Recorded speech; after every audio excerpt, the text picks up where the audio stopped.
And that is all I have relative to the ODAC. We'll throw it back to Darren.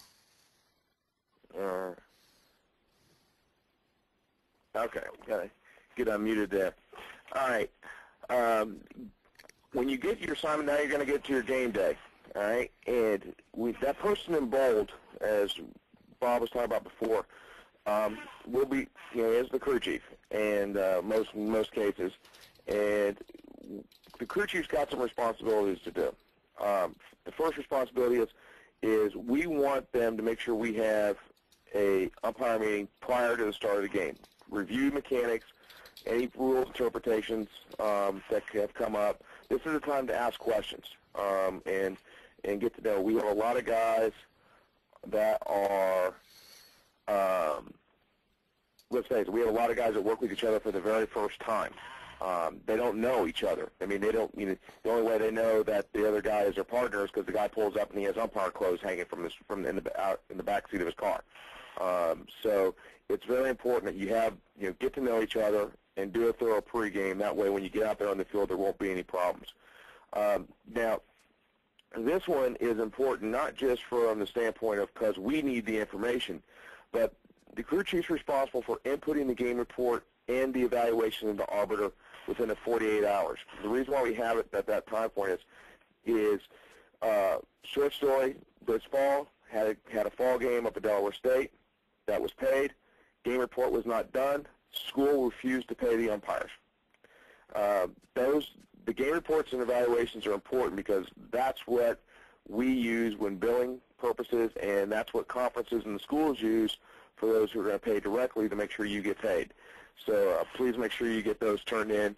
And also, if you wait longer than 48 hours, usually you'll forget on your evaluations. You get tied up and you forget to do them. We want you at the ballpark a minimum of 1 hour before game time. As Greg said, a lot of you in the ODAC, they have dressing facilities. Some of you may not know exactly where those are. You want to have time to get there, get to the facility, get dressed, and be able to get back to the field.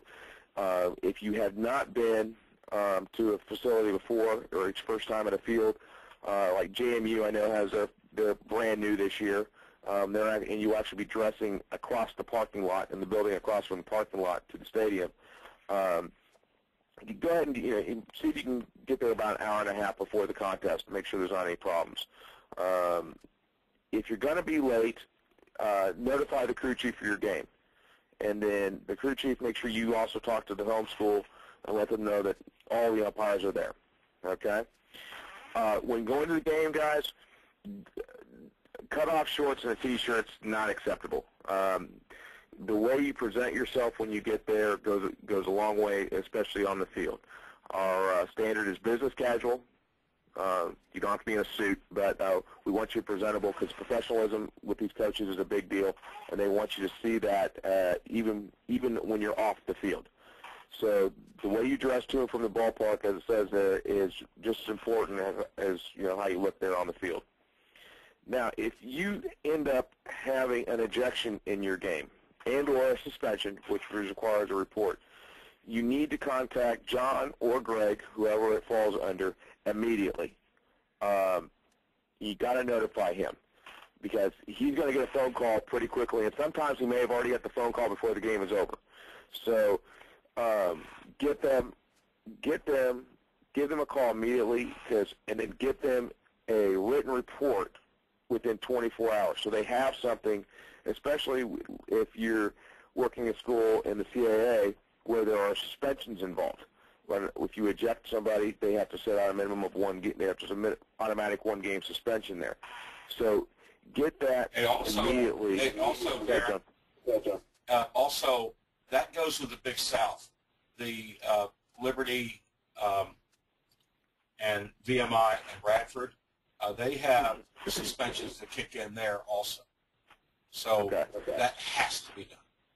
Yeah, we need to get those reports immediately so John can actually, because it's usually not the coach that's going to be calling John, it's going to be the athletic director. All right.